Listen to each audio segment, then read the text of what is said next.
Now to the first part of a series you'll see here every Wednesday in the month of March, focusing on men in America. The signs are everywhere. If you're a middle-aged man, you probably know a peer who has killed himself in recent years, at least one. If you're a parent, you may have noticed that your daughter's friends seem a little more on the ball than your son's. They get better grades, they smoke much less marijuana, they spend less time playing video games, they go to more prestigious colleges.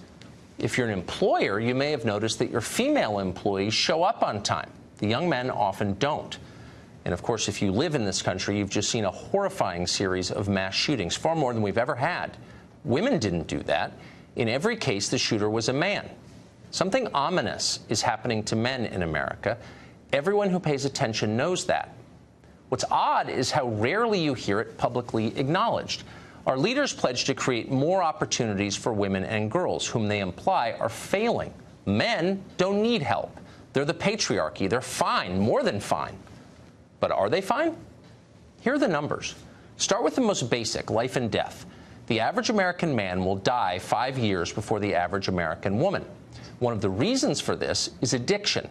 Men are more than twice as likely as women to become alcoholics. They're also twice as likely to die of a drug OD.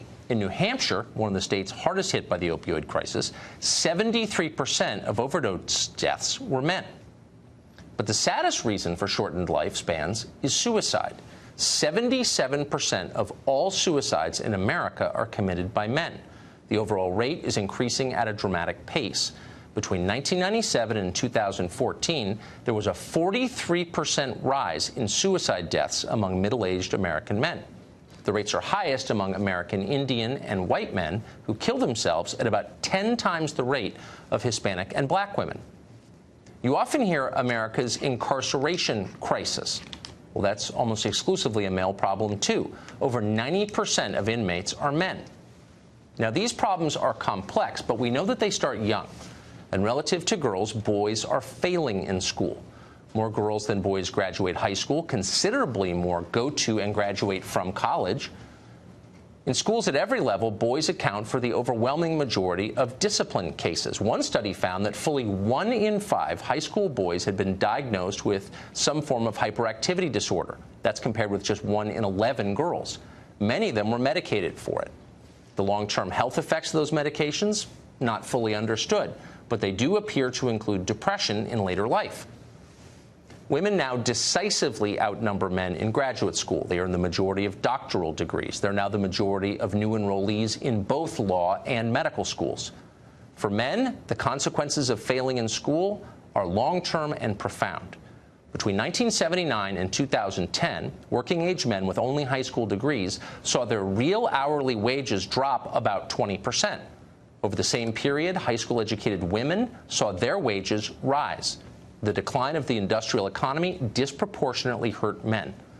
There are now 7 million working-age men in America who don't work. They've dropped out of the labor force.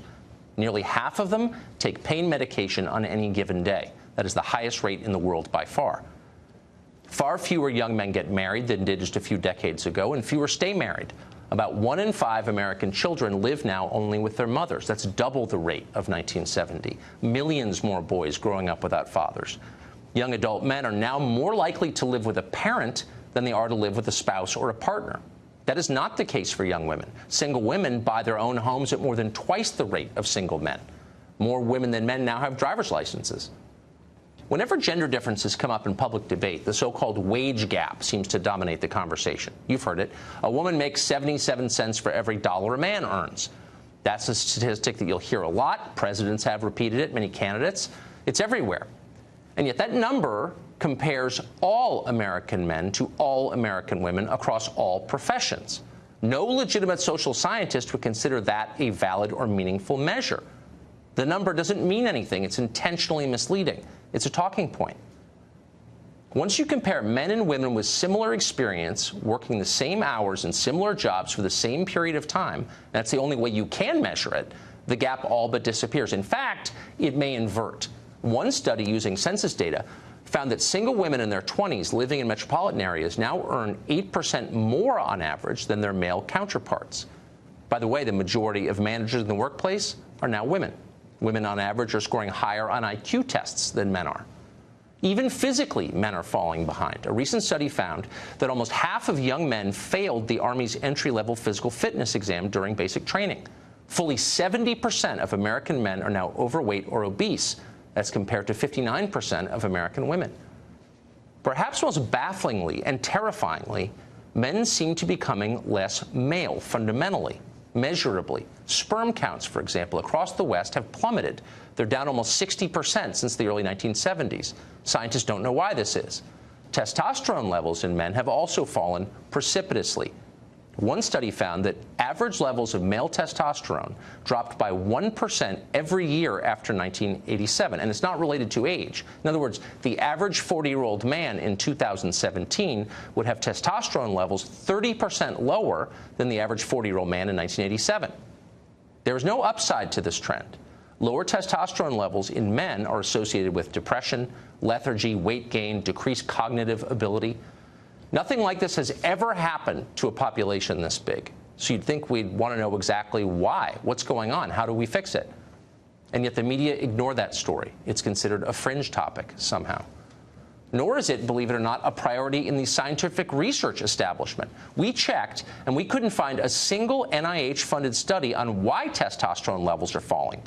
We did find a study on, quote, pubic hair grooming prevalence and motivation among women in the U.S., So those are the numbers, and they paint a very clear picture.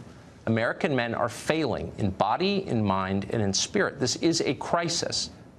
Yet our leaders pretend it's not happening, and in fact, they tell us the opposite is true. Women are victims. Men are oppressors. To question that assumption is to risk punishment. Even as women far outpace men in higher education, for example, virtually every college campus supports a women's studies department whose core goal is to attack male power. Our politicians and business leaders internalize and amplify that message. Men are privileged, women are oppressed. Hire and promote and reward accordingly. Now, that would be fine if it were true, but it's not true.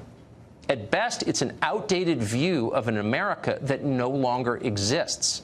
At worst, it's a pernicious lie. Either way, ignoring the decline of men does not help anyone. Men and women need each other. One cannot exist without the other. That is elemental biology. It's also the reality that each one of us has lived with our parents and siblings and friends. When men fail, all of us suffer. How did this happen? How can we fix it? We hope that this series, each Wednesday this month, answers those questions.